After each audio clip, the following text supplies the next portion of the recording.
Welcome back to OpenLine, talking about Insure Tennessee. Good panel up here. Let's go right to the phones. Reverend Fuzz. Hello, Reverend Fuzz. Hey, good evening, Ben. I've got a quick question. It'll take me less than 30 minutes. Go right ahead. Okay, this is what I want to ask. And hi, Tony. Hi, Reverend Fuzz. Good to talk to you. The legislator there, I've heard that like 75% of Tennesseans support or want Insure Tennessee. I've been down to the legislature and I've seen the largest number of people ever at the legislature for an issue supporting this. And when I was in Memphis a few weeks ago, I heard that people were lying in the hallways for legislators to step over, trying to, lobby for Insure Tennessee. My question is this: how does it work that 75% of your constituents want something, and the legislators who say I represent you say you can't have that, or I don't agree with you? And you probably got a good reason, but I'd like to get an understanding of how that kind of thing works. And listen, General Hospital right here in Nashville, I think, is at City Council tonight, needing $10 million.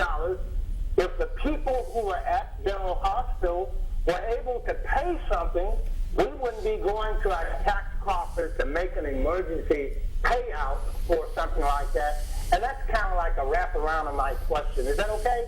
Right. Well, General Hospital has received a subsidy from Metro, and that's an interesting point.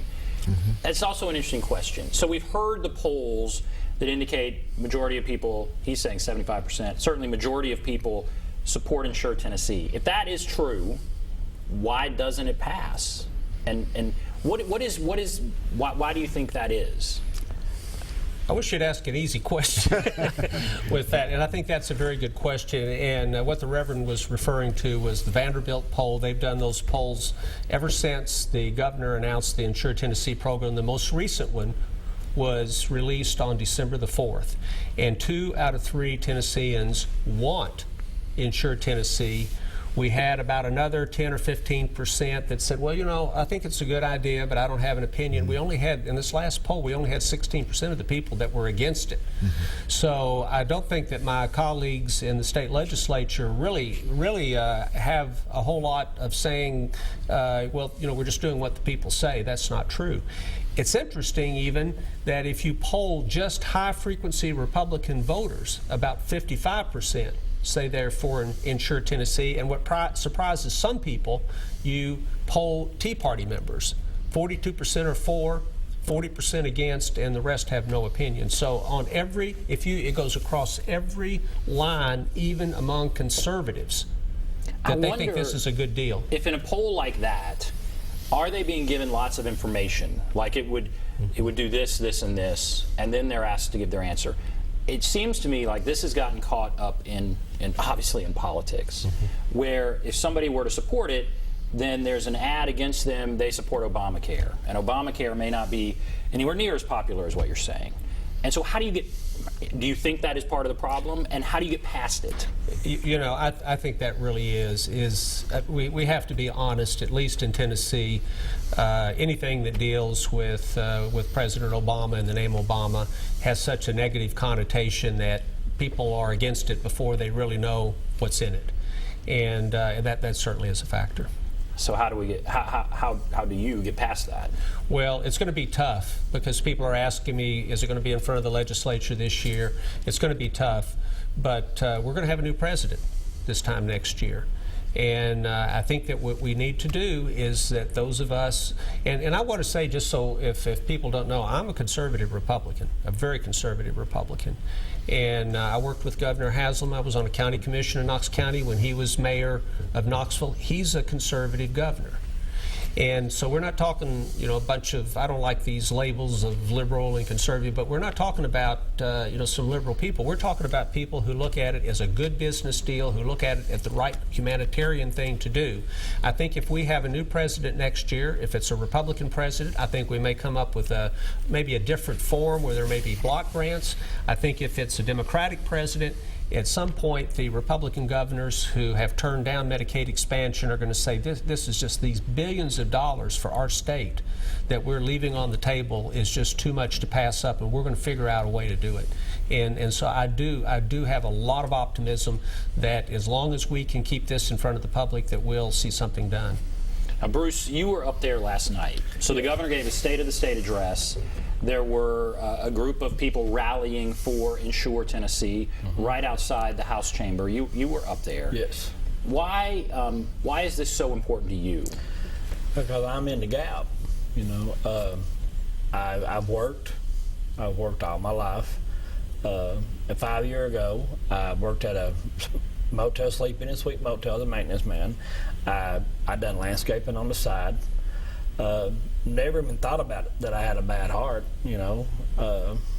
I just thought it was anxiety attacks. And then when I did go to the clinic in Clearfield, they air flighted me out, said I was having a massive heart attack. I got to UT hospital. There they put a stent in. The next morning the doctor came in and told me, he said, you know, all I know to tell you, Mr. Parks, is that God's got a purpose for you, because most people don't survive this heart attack. And the only thing I can figure out is where I was so healthy. You know, I took care of myself. I worked every day. Like I said before, I've walked to hitchhike to keep a minimum wage job. I was never late for my jobs. I never missed a job. If it rained, I took extra clothes with me, that when I got to work, I could change my clothes to be my work clothes. I didn't plan this heart attack. You know, I didn't wake up one morning and say, well, I'm going to show them all. I'm going to have me a massive heart attack. How old were you when that happened? I was 45. You were 45? 45-year-old. And you were working every day. Was it minimum wage? Yes. And then you have a heart attack. And I had a heart attack. The bills is over $300,000. The medicine that I was taking was outrageous. When I tried to get help even with my medication, I was talked to like I was a nobody. 2 years ago, I had another spell with my heart. They called the ambulance in to get me. We was going out in the ambulance, and the guy who was back there with me told the driver to stop. He said, we got to turn around, we got to fly him out. And I thought, fly me out? I said, why are you flying me out? And he said, your heart is trying to stop.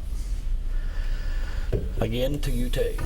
The UT doctors in the emergency room come in there and they was treat me, and he asked me if I asked my doctor to talk to me about a pacemaker, which I couldn't afford to go see my heart doctor. I went one time and that was a $100 visit. At minimum wage, when you pay your rent, your electric, your grocery bills, you know, you don't got a whole lot left. And so again, when the Affordable Care Act was passed, did you think, okay, now I'm going to get health insurance? I thought, and these problems that I have had, because you're covered for a pre-existing condition, these problems I've had, you're not going to have them anymore. yes. You know, the doctor done the surgery, he said, you're going to feel like you did 10 years ago. Well, it's been 5 and I still haven't felt like I did 10 years ago. I have blackout spells. My heart rate, I can just be sitting like we are now, and my heart rate just spikes out and I black out. I've had a few blackouts, some scary ones, especially when you live alone. I wake up in the floor sometimes where I black out. I've blacked out and fell down my steps. So you're still not getting the care? No. Because you can't afford it? I can't afford it. And the bottom line, well, okay, I want to, so we've had someone ask, what is Insure Tennessee? And that's a fair question. I want to make sure people understand that. Insure Tennessee is the legislation in Tennessee that would help. I mean, what would it do for Mr. Parks over here? And Tony, I'll let you answer. I mean, it would give him health insurance, and not just health insurance. It would give him, well, the legislature has to decide how to do it, but it would give him a private health insurance. We're talking about a Blue Cross Blue Shield, United plan, Aetna plan. So we're not talking about government health insurance. We're talking about a private plan that's comprehensive and is a good plan. And according to the governor's plan, the governor created a conservative health care plan that would incentivize people to do what Bruce does.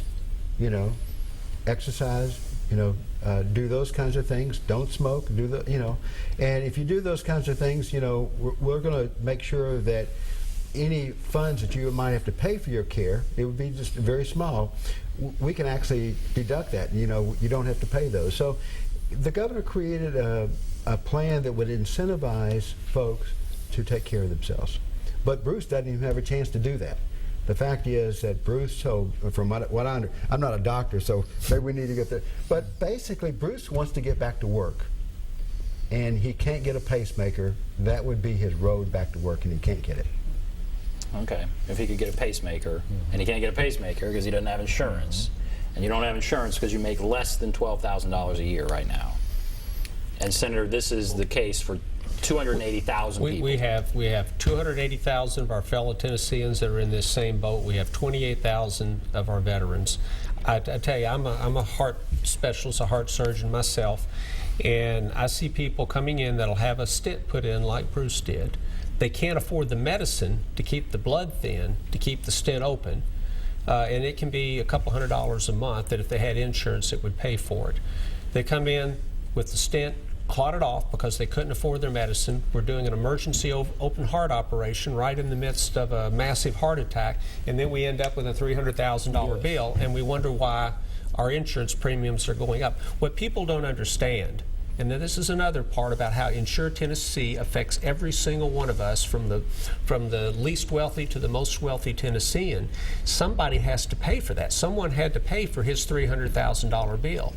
And if you see if you're a small businessman and you see your insurance premiums going up 15% a year, or 30% a year, or 39% a year, it's because you're being cost shifted over into the people who can pay. So we all pay for it. If you go into the hospital, used to be you ring your buzzer, the nurse is there in just a second. One nurse had 4 patients. These hospitals are having to cut back because of this large amount of uncompensated care. You press your buzzer now, it may be 20 or 30 minutes because the nurse has 7 patients. This affects all of us. The Vanderbilt University Hospital has laid off almost 2,000 of their employees. The Baptist Hospital in my town has closed. About 4,000 people lost their jobs. This is an economic issue. The Baker Center at the University of Tennessee said that if we took that $1.3 to $1.5 billion, it would create 15,000 jobs. The state has paid over $600 million for the Volkswagen plant in incentives in Chattanooga. We don't have to pay a penny, and we'll have the equivalent of 5 Volkswagen plants. All right, very interesting. Okay, we're going to take a break, and then we're going to go through some more phone calls. If you're on the line, hold on. If you want to call, there's the number, 615-737-PLUS, 615-737-7587. Take a break. Be back right after this.